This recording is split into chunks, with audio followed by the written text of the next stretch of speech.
Bihar police 19,838 के पहले दिन का एग्जाम हुआ। माहौल बड़ा शांत था, लेकिन जैसे ही दूसरा दिन हुआ, पेपर आना बाहर हो गया, मार्केट में तैरने लगा और तरह तरह की खबरें भी मार्केट में उड़ने लगी। और उसके बाद लगातार देखा गया कि सारे जितने सेट बने हुए थे, लगभग सभी जिले के पेपर बाहर आ गए। और इसके बाद जो छात्र नेता है, जो शिक्षक है, जो बच्चे हैं, वो लगातार मांग करने लगे कि पेपर को कैंसिल किया जाए, इस एग्जाम को रद्द कर दिया जाए और री एग्जाम किया जाए। इसके लिए आंदोलन होना है। क्या कुछ होगा री एग्जाम के लिए या फिर नहीं होगा, वो भी जानेंगे। देखिए, छात्र नेता खुशबू जी हमारे साथ है, अभय सर है, और ये लड़के हैं पटना में तैयारी करने वाले और भाग दौड़ करने वाले ये लड़के। बहुत शुक्रिया बात करने के लिए। जी जी, धन्यवाद। ये जो हुआ है वाकया, कल तक यानी कि माहौल पूरा शांत था, परसों तक जब 16 को एग्जाम हुआ, लेकिन उसके बाद अचानक से एक तूफान सा उठा और जब पेपर पहला बाहर आया अभय, और उसके बाद सभी कहने लगे कि ये क्या हो गया, जबकि इस बार बड़ी ही साफ सुथरा उम्मीद थी कि परीक्षा होगा। जैसे 16 को एग्जाम हुआ, सभी की मतलब निगाहें टिकी हुई थी कि अच्छे लेवल से एग्जाम हो जाए, तो हम लोग 16 को एकदम दिमाग फ्री करके सो रहे थे कि चलो कोई दिक्कत नहीं हुआ, इतने अच्छे तरीके से एग्जाम हो गया। लेकिन जैसे ही 17 को सुबह हम लोग उठते हैं, व्हाट्सएप ग्रुप में हर जगह अभ्यर्थी फोन करना, मैसेज करना, कॉल करना कि सारे के सारे सेट वायरल हो चुके हैं, व्हाट्सएप में घूम घूम रहा है।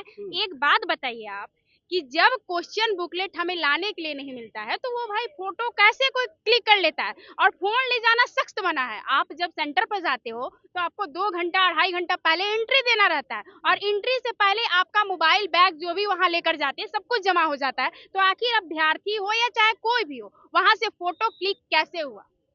आप जो मेरा अधिकार है उस चीज से वंचित करते हो। हमें आंसर की नहीं जारी करते हो, कटअप नहीं जारी होता है, और ना ही क्वेश्चन बुकलेट हमें मिलता है। और आप जारी मतलब बच्चे अभ्यर्थी जो भी एग्जाम देने जाते हैं, पढ़ने वाले अभ्यर्थी है भाई, वो मतलब सालों सालों का उनका मेहनत होता है। वो गरीब घर के बच्चे होते हैं कि गरीब घर के बच्चे, तब तो वो बिहार पुलिस का तैयारी कर रहे हैं, और क्वेश्चन बुकलेट वहां से भाई जो जितने सारे सेट है सब कुछ वायरल हो जाता है, और बोलते हैं कि क्वेश्चन जो है मतलब लीक ही नहीं हुआ। ये बहुत गलत है। अगर आयोग जांच कर रही है, करे, स्पष्टीकरण दे, और ये 16 तारीख का जो पेपर हुआ वो कैंसिल होना चाहिए, क्योंकि बाद में ही सही, लेकिन क्वेश्चन क्यों वायरल हुआ? लेकिन कहने के लिए तो आयोग और ईओयू ये कह देगी कि पेपर जो है वो परीक्षा यानी कि 2 बजे खत्म होने के बाद आया है, तो हम इस चीज को मान्य नहीं करेंगे। ये चीजें बाद में बाहर आ सकती है, तो इतना छोटा चीज के लिए हम इतना बड़ा कंडक्ट जो करवाए एग्जाम, इसको कैंसिल नहीं करेंगे। कैसे बाद में बाहर आ सकती है? आपने जारी किया है क्वेश्चन, आपने मार्केट में वायरल करवाया है, आपने तो मोबाइल ले जाने से मना किया। अभ्यर्थी जो भी जाते हैं वो मोबाइल, सख्त मना रहता है कि मोबाइल लेकर नहीं जाएंगे। जो भी चोर चोट्टों का वो काम होता है उन पर कार्रवाई होनी चाहिए। और आपके निगरानी में जब एग्जाम हो रहा है तो कैसे भाई, जब हमारे अधिकार से आप वंचित किए हो?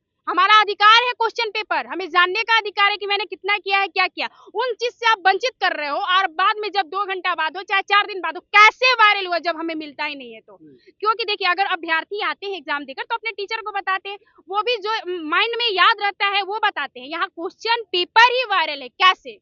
ये सबसे बड़ा सवाल है कि आखिर आप हमें देते नहीं है और वायरल हो रहा है, और बोल रहे हैं कि 2 घंटा बाद कुछ भी हो जाए उसकी जिम्मेवारी हमारी नहीं। सारी जिम्मेवारी आपकी है, आप एग्जाम कंडक्ट करा रहे हो ना, तो आपकी जिम्मेवारी है कि आप कैसे वहां से क्वेश्चन पेपर आउट हुआ। और हर जिले का हमने पहले दिन देखा कि सिर्फ दरभंगा का बात हो रहा है, यहाँ मधुबनी, हर जिले का लोग बोल रहे हैं, पटना तक का भी बोल रहे हैं कि क्वेश्चन वायरल हुआ।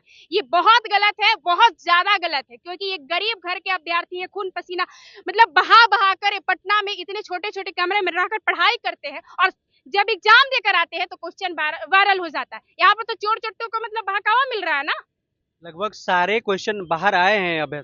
देखिए, जो 5-6 सेट में है पूरे बिहार में, पहले जो 21,391 में था उस समय अधिक सेट बनाई गई थी, और इस समय जो है वो बहुत कम सेट बनाया गया है। और सबसे बड़ी बात है कि हर एक जगह जब सीएसबीसी के चेयरमैन साहब बोले हैं वहाँ के तेल के खर्चा, जनरेटर का खर्चा दिया गया है, तो फिर आप जनरेटर क्यों नहीं चलाते हैं? लाइन के भरोसे क्यों रहते हैं? क्यों आपका लाइन बार बार कटता है?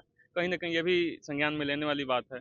और हम तो एक आज आप लोग कोई बात किए, सारे ट्रेनर मिले थे सारे, जब आपके पास कहीं ना कहीं सबसे ज्यादा मेहनत तो बच्चे आप लोग के पास करते हैं कि इतनी भाग दौड़ करते हैं, तो बच्चे तो आप लोग के ऊपर निगाहें टिकाए हुए होंगे कि हम लोग को वहां पे दौड़ना है, वहां पर सबसे ज्यादा कष्ट होता है, तो रो रहे होंगे बच्चे। और अब क्या मीटिंग किया आपने कुछ आपस में, ट्रेनरों ने, शिक्षकों ने, क्या कुछ बातें हुई है, देखिए, क्या कुछ होना है आगे? अभी तो सबसे पहले सभी टीचर लोग से मिला गया, जो लोग बिहार पुलिस के चाहे बड़े बड़े टीचर हैं उन सबसे मिला गया आज। और उससे यही निष्कर्ष निकला कि सभी लोग मिल के एक डिसीजन लेंगे इस पे क्या करना है, क्योंकि अभी 20 को एग्जाम है, 23 को एग्जाम है, 27 को एग्जाम है, 30 को एग्जाम है, 3 को एग्जाम है। ये अभी तो एक एग्जाम हुआ है, मान लीजिए कि आगामी एग्जाम में ऐसा ना हो, 20 वाले लड़के कितना परेशान है, पढ़ाई नहीं कर रहे हैं। अगर टीचर लोग पढ़ा रहे हैं, जैसे हम मिले सर लोग से, तो वो बोले कि हम लोग पढ़ा रहे हैं, तो उसमें खाली यही कमेंट आ रहा है कि 16 वाले एग्जाम के बारे में आप लोग कुछ नहीं बोल रहे हैं, कुछ नहीं कर रहे हैं, खाली पढ़ाते जा रहे हैं। मान मतलब लीजिए सारे लड़के कह रहे हैं कि जिन लड़कों के सेंटर पे नहीं हुआ ऐसा कुछ तो वो नहीं बोल रहे हैं, तो ऐसा नहीं है, सभी लोग बोल रहे हैं। सभी लोग बोल रहे हैं, उसमें सभी लोग कमेंट कर रहे हैं। आप बताइए 3 महीना में जो बच्चा अच्छे से मेहनत किया है, अच्छे से पढ़ाई किया है, सभी टीचर लोग अच्छे से पढ़ाए हैं, और उस क्रम में उनका 50-55 जा रहा है। जिनके पास वो चिट्ठा पहुंच गया होगा, जिनके पास वो कुछ मिल गया होगा, तो कहीं ना कहीं उनका तो रेशियो अधिक हो जाएगा, इनका कम हो जाएगा। अच्छे से आप फेयर एग्जाम लेते तो बहुत ही मतलब 16 तक तो शाम तक सबको एकदम खुश था, सभी टीचर लोग खुश थे, सभी लोग लड़का भी खुश था। सभी कह रहे थे एग्जाम पूरा हाँ, फेयर हुआ है। फेयर हुआ है। लेकिन जब 17 से आना शुरू हो गया, ये बहुत सारे मोबाइल पर बहुत सारे लोग के आया हुआ है, तो कहीं ना कहीं से ये संज्ञान में लेने वाली बात है। सीएसबीसी को इस पर संज्ञान में लेना चाहिए, और मेरा उम्मीद है, विश्वास है कि आगे सभी टीचर लोग मिलकर अगर एक पौधान पर उतरेंगे, तो कहीं ना कहीं ये एक चीज नहीं है। आप बताइए, यही यूपी में सारे चीज मिल जाता है आपको, क्वेश्चन पेपर, ये सारे जानकारियां मिल जाती है। जब मेरा हक है OMR सीट का, कार्बन कॉपी लेने का, जब हमारा हक है कि हम कितना कैसे परसेंटाइज कर रहे हैं वो बताने का, हमारा हक है आपको एथी देने, क्या बोलते हैं, आंसर की जारी करने का, तो आप काहे नहीं कर रहे हैं? जब हम आप हमसे ले रहे हैं 675 रुपया, उस लेवल से आप वहाँ व्यवस्था कीजिए। आप बोल रहे थे कैमरा हमारा सभी काम कर, बहुत जगह हम लोग गए थे, वहाँ कैमरा नहीं काम कर रहा था, और लड़का भाई जब तक वहाँ से दूर से निकल रहा है तो फोटो खींच के भेज रहा है कि कैमरा यहाँ नहीं लगा है। तो क्या आगे आगे क्या कुछ करना है अगर आपकी बातें नहीं मानी जाती है? और यूयू से अभी तक कोई जवाब नहीं हुआ और अभी तक कोई प्रेस नहीं, कॉन्फ्रेंस देखिए नहीं किया है चेयरमैन। देखिए सब कुछ भेजा गया है उनको, सारे कॉल एथी है, सब उनको पास भेजा गया है, लेकिन बोल रहे हैं हाँ इस पर संज्ञान लिया जाएगा, 1-2 घंटा में आपको बताया जाएगा। और 1-2 घंटा का कितना मतलब 16 कितना गोल गोल घुमाया जा रहा है क्या आप लोग को एक बार वो फिर से? हमेशा से गोल गोल ही घुमाया जाता है हाँ। उधर से। अगर इधर से कोई अच्छा लेवल पर हम एक शौक नहीं होता है आंदोलन करना। अभ्यर्थी जो है अभी कसमकस में जी रहे। 20 तारीख को एग्जाम है, 16 तारीख वाले जो अभ्यर्थी एग्जाम देकर आए वो भी अजब का उथल पत्थल में जी रहे हैं कि अगर क्वेश्चन पेपर लीक हुआ है तो मेरा कट ऑफ पाई जाएगा, मेरा होगा कि नहीं होगा। और यूयू को जैसे ही नंबर मिला है सभी अभ्यर्थियों ने भी ईमेल किया है और भेजा भी है। हमने खुद भेजा, लेकिन उधर से कोई अभी रिप्लाई नहीं आया। उन्होंने बोला कि 2-3 घंटे में संज्ञान लेते। 2-3 घंटा 17 तारीख से हो ही रहा है, 18 तारीख होने को है, लेकिन अभी उधर से कोई रिप्लाई नहीं आया। कुछ लोग बोलते हैं कि चेयरमैन से मिल लिए, कुछ लोग बोलते हैं इधर मिल लिए, उधर। ये सब फेक है। हकीकत यही है कि कोई कहीं नहीं मिला है। यूयू के पास क्वेश्चन गया है। और रहा बात कि मिलने का, तो जब तक आप फिजिकली नहीं जाते तब तक आपसे कोई फोन पर बात नहीं करता है। इतने बड़े लेवल अगर बात हुआ है तो आप डालिए ना भाई कि क्या अभ्यर्थियों को संतुष्टि मिलेगा कि क्या बात हुआ है। सारे अभ्यर्थी एकदम डर के माहौल में हैं। कितना भी वो 60 प्लस मार्क के आए हैं, तो उनका लग रहा है कि नहीं मेरा होगा कि नहीं होगा। तो इसलिए हम सभी से, मतलब हम सभी हैं, ऐसे तब तो 16 वाले के जैसे ही चिंतित आगे वाले होंगे वो सारे। पढ़ाई ही नहीं कर पा रहे हैं ना, पढ़ाई नहीं आगे कर वाले पा तो रहे हैं कि एकदम क्या हो बिल्कुल जाएगा, नहीं हमारा मेहनत क्या होगा। हाँ कि हमारा मेहनत सही दिशा पे जा रहा है कि अलग जा रहा है। क्योंकि न पढ़ने वाले लोग अगर चाह रहे हैं कि हाँ हमारा कहीं ना कहीं से उपाय हो ही जा रहा है, तो फिर क्या जरूरी है पढ़ने के लिए। तो क्या करेंगे अब खुशबू जी, आप लोग आगे क्या करने वाले हैं?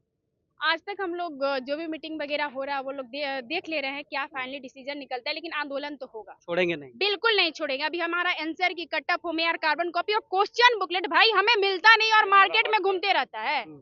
हमारे हक से वंचित किया जाता है, हमारे अधिकार से वंचित किया जाता है। वो फालतू का मार्केट में घूमते रहता है। जब हमें दिया ही नहीं गया तो मार्केट में कैसे घूम रहा है।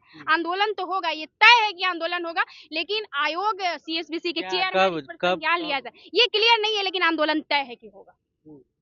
तो मतलब 20 वाले एग्जाम है, 20 परसों एग्जाम होना है, 23 वाला होना है। 20 वाले अभ्यर्थी हैं जो भी आगामी बिहार पुलिस का एग्जाम है, वो सारे अभ्यर्थी अपना अपना एग्जाम का तैयारी करिए, क्योंकि ये ज्यादातर टेंशन 16 वालों का है, क्योंकि उनका पेपर लीक हुआ है। अब 20 का तो हमें नहीं लगता है कि जो अब अगर हम लोग आंदोलन कर देते हैं तो 20 का लीक होगा, लेकिन 16 का पेपर रद्द होना चाहिए, क्योंकि बाद में ही बाहर आया, लेकिन क्यों बाहर आया इसका जवाब चेयरमैन को देना होगा। क्या कहेंगे सारे अभ्यर्थियों से, सारे शिक्षकों से?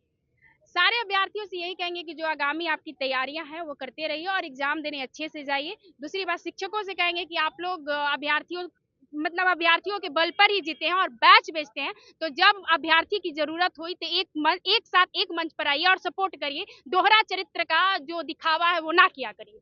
देखिए सभी टीचर लोग एकजुट हैं मेरे ख्याल से। जैसे आज हम गए थे तो सभी टीचर एकजुट हैं, और कहीं ना कहीं एक पौधान पर वो लोग आएंगे और बच्चों के हित में कार्य होगा। ऐसा नहीं कि यहाँ टीचर लोग अलग हैं, सभी एक पौधान पर आएंगे और हम लोग भी रहेंगे, सारे बच्चे आएंगे, तब ये चोट ऊपर तक पहुंचेगी। अगर 5 आदमी 7 आदमी वहाँ पहुंच रहे हैं तो कुछ नहीं होने वाला। छोड़ने के मूड में बिल्कुल नहीं है। नहीं देखिए सर, ये कैसे छोड़ा जा सकता है? कहीं न कहीं हम सभी भी उस दौर से गुज़रे हैं और बच्चा लोग भी उस दौर से गुज़र रहा है। बहुत मेहनत से सब कोई वहाँ तक पहुँचता है और सेंटर रहे कि मान लीजिए कि पटना का सेंटर मधुबनी, चाहे मान लीजिए इधर बांका, ये इधर-उधर दे दिया है, तो फिर अगर ये एग्ज़ाम ये हो रहा है, तो आप पहले से सचेत क्यों नहीं? आप पहले से चारों सब कुछ दिखावा में बोल देना कि हाँ, ये व्यवस्था है, ये चीज़ है, इसके अधीन होगा, किसी का मोबाइल नहीं जाएगा अंदर, तो फिर कब कैसे गया? कब तक में, कल ये तक, परसों तक, ये सब कब तक रुकिएगा? ये रुक आज रात में क्लियर हो जाएगा, फिर आज आप रात में जी, क्लियर आज होगा, रात कल में अपडेट कर दीजिएगा हाँ, कि क्या बिल्कुल कल करना है। अपडेट हो जाएगा, कब से क्या करना है, ये खुशबू जी भी रहेंगी, सब कुछ अपडेट हो जाएगा, आप भी रहिएगा, क्योंकि आपने भी बहुत सारे बच्चों को छोटी-छोटी बातों पर बहुत सारे चीज़ बताते हैं और जागरूक करते हैं, इसलिए आपको भी बहुत-बहुत जी, धन्यवाद। बहुत शुक्रिया। जी जी धन्यवाद। तो देखिए छात्र नेता खुशबू पाठक थी, अभय सर थे यहाँ पर और सारे लड़के थे और क्या कुछ कह रही थी कि पेपर कैसे बाहर आया जब चीज़ों की अनुमति नहीं है कुछ भी ले जाने की, तो पेपर कैसे बाहर आया, और अगर पेपर बाहर आ ही जाता है तो आप दे ही क्यों नहीं देते? जब हमारी मांगे इतनी है तो उसको पूरा कर दीजिए। बाकी ये लोग कह रहे हैं कि हम मानेंगे नहीं, हम तो उतरेंगे मैदान में, आंदोलन करेंगे अगर हमारी बातें नहीं मानी जाती है, अगर जांच पूरी तरीके से नहीं होता है। क्या कुछ सोच रहे हैं आप? अपनी प्रतिक्रिया कमेंट बॉक्स में लिखिएगा, जरूर मिलेंगे आपसे बहुत जल्द ऑन ड्यूटी पर। जय हिंद।